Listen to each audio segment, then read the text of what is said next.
මතේතුමාගේ සුවිශේෂයේ 25 වන පරිච්ඡේදයේ පළමුවන වගන්තිය සිට 13 වන වගන්තිය දක්වා ස්වර්ග රාජ්‍ය මෙසේ උපමා කළ හැකිය.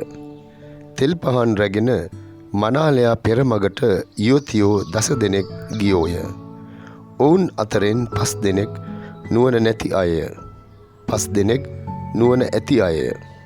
නුවණ නැති අය සිය පහන් ගෙන යද්දී ඒ සමග තෙල් ගෙන ගියේ නැත. එහෙත් නුවණ ඇති අය සිය පහන් ගෙන යද්දී ඒ සමග බඳුන්හි තෙල් ගෙන ගියහ. මනාලයාගේ පැමිණීම පමා වූ කල ඒ සියල්ලෝම නිදිබර වී නිදාගත්හ. මධ්‍යම රාත්‍රියේ අන්න මනාලයා ඔහු පෙරමගට යන්නැයි හඬක් විය. එවිට ඒ සියලු යුවතියෝ නැගිට සිය පහන්වල තිර සකස් කළහ. එකල නුවණ නැති අය අපේ පහන් නිවීගෙන යයි. ඔබගේ තෙල් වලින් ටිකක් අපට දෙන්නැයි නුවණ ඇති අයට කීහ. එහෙත් නුවණ ඇති අය එසේ කළ නොහැක. අප දෙගොල්ලන්ටම සෑහෙන තරම් තෙල් මෙහි නැත. එබැවින් වෙළඳුන් වෙත ගොස් ඔබම මිලදී තෙල් ගන්නැයි පිළිතුරු දුන්හ. ඔවුන් ගිය පසු මනාලයා ආවේය. සූදානම් සිටි 5 දෙනා ඔහු හා සමග මංගලෝත්සවයට ගියහ. ඔවුන් ඇතුළු විට දොර වසන ලදී. පසුව අනිත් යුවතියෝ අවුත් ස්වාමිනී ස්වාමිනී අපට දොර හැරිය මැනවයි කීහ. එහෙත් මනාලයා මම ඔබ කිසිසේත් නොහඳුනමි පිළිතුරු දුන්නේය. එබැවින් දවසවත් පැයවත් ඔබ නොදන්න නිසා අවදිව ඉන්න. මා ප්‍රේමවන්ත සහෝදර සහෝදරියනි, ශුද්ධ සභා මාතාව අද ශුද්ධ වූ අගුස්තීන මුනිතුමාගේ මංගල්‍ය සමරනවා. අපගේ හදවත ඔබ තුල විවේක ලබනතුරු නොසන්සුන්ය. මෙය ශුද්ධ අගුස්තීන මුනිතුමාගේ වදනක්. එසේනම් අද අපි සභාවේ ශ්‍රේෂ්ඨ සාන්තුවරයෙක් වන අගුස්තීන මුනිතුමාගේ මංගල්‍යයයි සමරන්නේ. ඔහුගේ ජීවිතය දෙස අපි බලනකොට අපිට ඉතාමත් පැහැදිලිව පේනවා දෙවියන් වහන්සේගෙන් දුරස්ව ගිය මිනිසෙකු පවා දේව කරුණාව තුළින් කොතරම් විශාල සාන්තුවරයෙක් බවට පත්විය හැකිද. ප්‍රේමවන්තේනි, අගුස්තීනු කියන මේ දරුවා උපත ලබන්නේ ක්‍රිස්තු වර්ෂ 354 නොවැම්බර් මාසේ 13 වන දින උතුරු අප්‍රිකාවේ ටගස්තේ කියන නගරයේදී. අද එය ඇල්ජීරියාවට අයිති ප්‍රදේශයක්. ඔහුගේ පියා පැට්‍රීෂියස්, එවැගේම මව ශාන්ත මොනිකා මුනිතුමිය. ඊයේ දවසේදී අපි සැමරුවා ඇගේ මංගල්‍යය.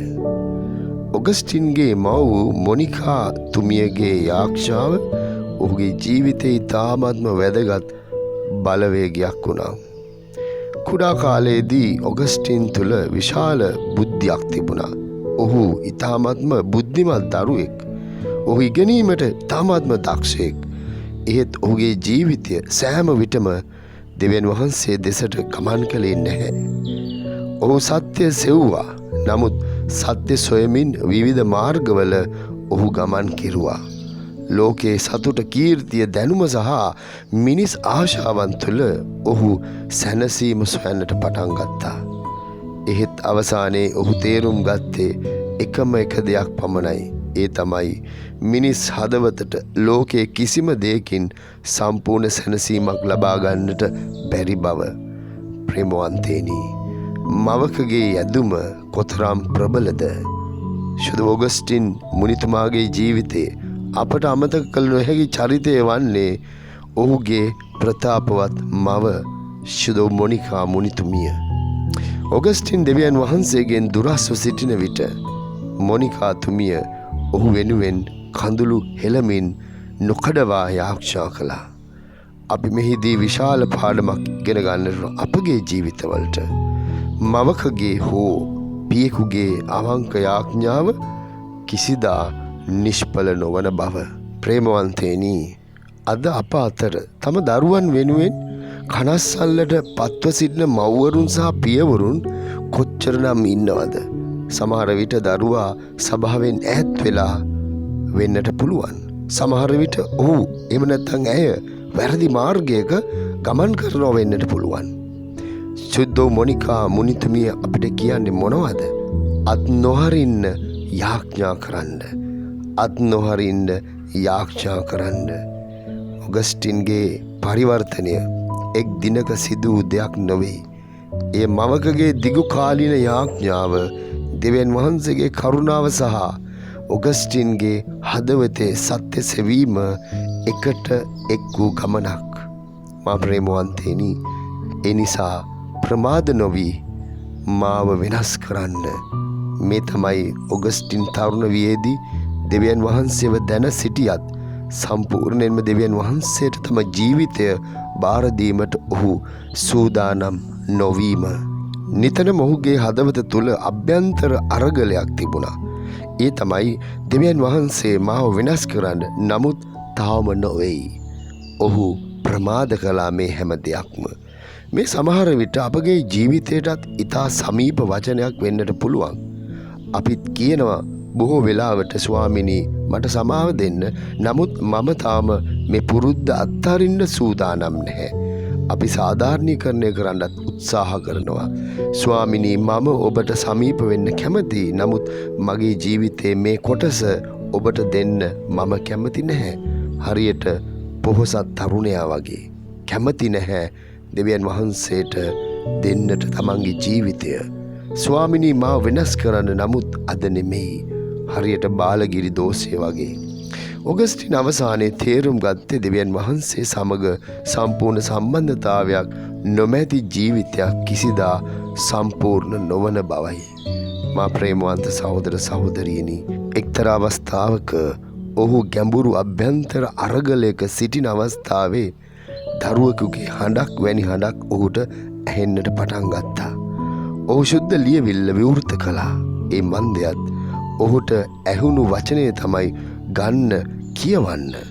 ඔහු විවෘත කෙරුවා රෝමවරුන්ට යවන ලිපියේ 13 වන පරිච්ඡේදයේ 13 වන වගන්තියේ සිට 14 වන වගන්තිය දක්වා. මේ වචන ඔහුගේ හදවතට තදින් කාවැදෙන්නට පටන් ගත්තා. එදා ඔගස්ටින්ගේ ජීවිතය වෙනස් වුණා.